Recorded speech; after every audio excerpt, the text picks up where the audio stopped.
आपलं मत असं आहे की आता अभिजित दिपकेनी रिपब्लिकन पक्षात आलं पाहिजे.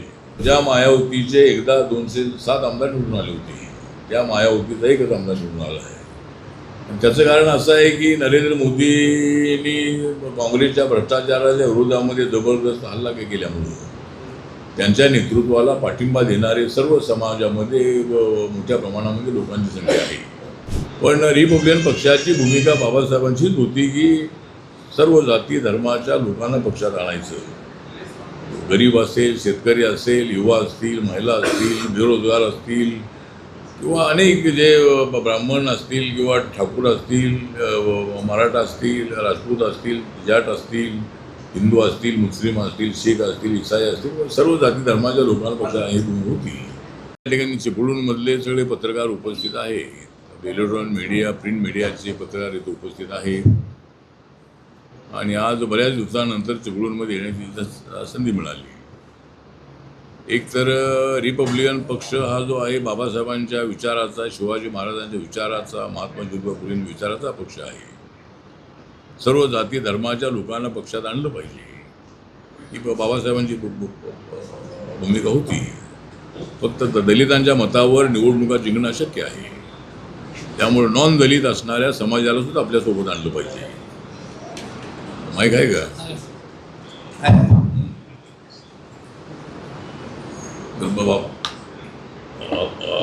बाबासाहेबांची भूमिका अशीच होती की रिपब्लिकन पक्ष जो आहे, बाबासाहेब आंबेडकर हे All India Scheduled Caste Federation चालूच होते.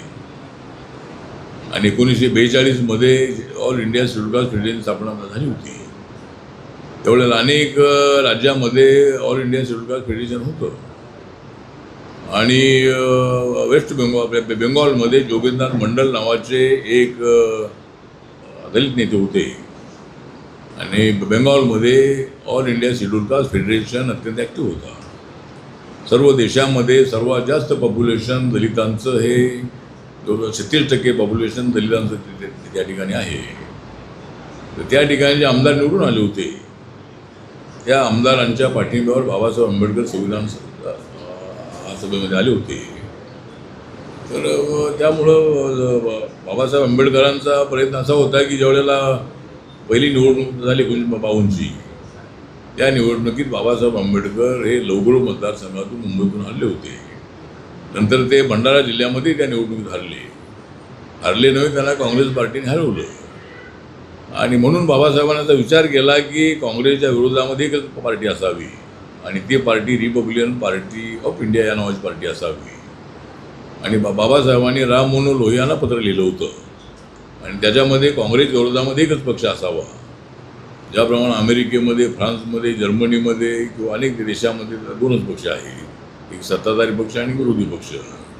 बाबासाहेबांची अशी कल्पना होती की आपल्या देशामध्ये काँग्रेस विरोधामध्ये एकच रिपब्लिकन पक्ष असावा. तो जनता पार्टीच्या वेळेला प्रयोग झाला होता की सगळे अनेक पक्ष त्यामध्ये आले होते. तर तशी इच्छा त्यांची होती, पण त्यांच्या हयातीमध्ये काय RPI स्थापन होऊ शकला नाही. पण रिपब्लिकन पक्षाची भूमिका बाबासाहेबांचीच होती की सर्व जाती धर्माच्या लोकांना पक्षात आणायचं. गरीब असेल, शेतकरी असेल, युवा असतील, महिला असतील, बेरोजगार असतील किंवा अनेक जे ब्राह्मण असतील किंवा ठाकूर असतील, मराठा असतील, राजपूत असतील, जाट असतील, हिंदू असतील, मुस्लिम असतील, शीख असतील, इसाई असतील, सर्व जाती धर्माच्या लोकांना पक्षात ही भूमिका होती. तर त्याप्रमाणे आज आता रिपब्लिकन पक्षामध्ये गट असले तरी माझ्या अध्यक्षतेखालचा जो गट रिपब्लिकन पार्टी ऑफ इंडिया आहे, या पक्षाच्या शाखा भारताच्या सर्व राज्यामध्ये आहे. आणि 2 राज्यामध्ये आमचा पक्ष रेकग्नाइज आहे, नागालँड आणि मणिपूरमध्ये. आणि आता 4 राज्यांच्या निवडणुका जेवढे लिहिल्या जातात पुढच्या वर्षी, आता 7-8 महिन्यानंतर फेब्रुवारी-मार्चमध्ये, तर 4 राज्याच्या निवडणुका येत आहेत. त्यामध्ये उत्तर प्रदेश आहे, उत्तराखंड आहे, पंजाब आहे, मणिपूर आहे. 4ही राज्यामध्ये RPIच्या युनिट्स आहे. आणि 4ही राज्यामध्ये आम्ही निवडणूक लढणार आहोत. जी जागा लढायच्या ते आम्ही नंतर आम्ही एक्झाम करतो. पण त्या जागा आम्ही काही जागा स्वबळावरच आम्ही लढणार आहोत. आणि बाकीच्या जागांवर BJPला पाठिंबा देण्याचा आमचा निर्णय असेल. त्यामुळं 4ही राज्यामध्ये NDA कशी निवडून येईल असा प्रयत्न आमचा राहणार आहे. उत्तर प्रदेशमध्ये आमचं म्हणणं असं आहे की मायावतीचा जनाधार अत्यंत कमी होतो आहे. मायावतीचा एक आमदार निवडून आला होता आता मागच्या वेळेला. आणि आपल्या 2022ला. आणि तर ज्या मायावतीचे एकदा 207 आमदार निवडून आले होते, त्या मायावतीचा एकच आमदार निवडून आला आहे. आणि त्याचं कारण असं आहे की नरेंद्र मोदींनी काँग्रेसच्या भ्रष्टाचाराच्या विरोधामध्ये जबरदस्त हल्ला केल्यामुळे त्यांच्या नेतृत्वाला पाठिंबा देणारे सर्व समाजामध्ये मोठ्या प्रमाणामध्ये लोकांची संख्या आहे. दलितांमधून सुद्धा त्यांना मोठा पाठिंबा मिळतो आहे. आणि म्हणून आणि बाबासाहेबांच्या अनेक स्मारकांची कामं त्यांनी पूर्ण केलेली आहे. आणि बाबासाहेब आंबेडकरांच्या संविधानाला मजबूत करण्याचाच माझा उद्देश आहे. अशा पद्धतीची भूमिका काल त्यांनी आपल्या लाल किल्ल्यावर मांडलेली आहे. त्यामुळं मला असं वाटतं की रिपब्लिकन पक्षाला एक व्यापक करण्याचा आमचा प्रयत्न आहे. तर 2 राज्यामध्ये अजून आमच्या पक्षाला मान्यता मिळाली तर आमचा पक्ष राष्ट्रीय रेकग्नाइज पक्ष होणार आहे. आणि महाराष्ट्रामध्ये जर आमचे 2 खासदार निवडून आले तर आम्हाला मान्यता मिळू शकते, किंवा 12-13 आमदार निवडून आले तर मान्यता मिळू शकते. तर आम्ही आता महाराष्ट्रात महायुतीसोबत आहोतच. त्यामुळं जर पुढच्या निवडणुकीमध्ये RPIला 2-3 जागा मिळाल्या आणि 2 जागा निवडून आल्या तर महाराष्ट्रात पक्ष ठिकाणी होऊ शकेल. आणि सध्या रिपब्लिकन पक्षाच्या नावाने काम करणारे, बाबासाहेब आंबेडकरांच्या नावाने काम करणारे जे काही पक्ष आहे आणि गट आहे, त्या कुठल्याही गटाला मान्यता नाही. ज्यावेळेला प्रकाश आंबेडकर, मी, गवई, कवाडे आम्ही एकत्र होतो त्यावेळेला रिपब्लिकन पक्षाला 96मध्ये मान्यता मिळाली होती. आम्ही 11 लोकसभेच्या जागा आम्ही थर्ड फ्रंटसोबत अलायन्समधून लढलो होतो. आणि त्यानंतर 98मध्ये काँग्रेस अलायन्समध्ये आमचे 4 खासदार निवडून आले होते जनरलच्या सीटवरती.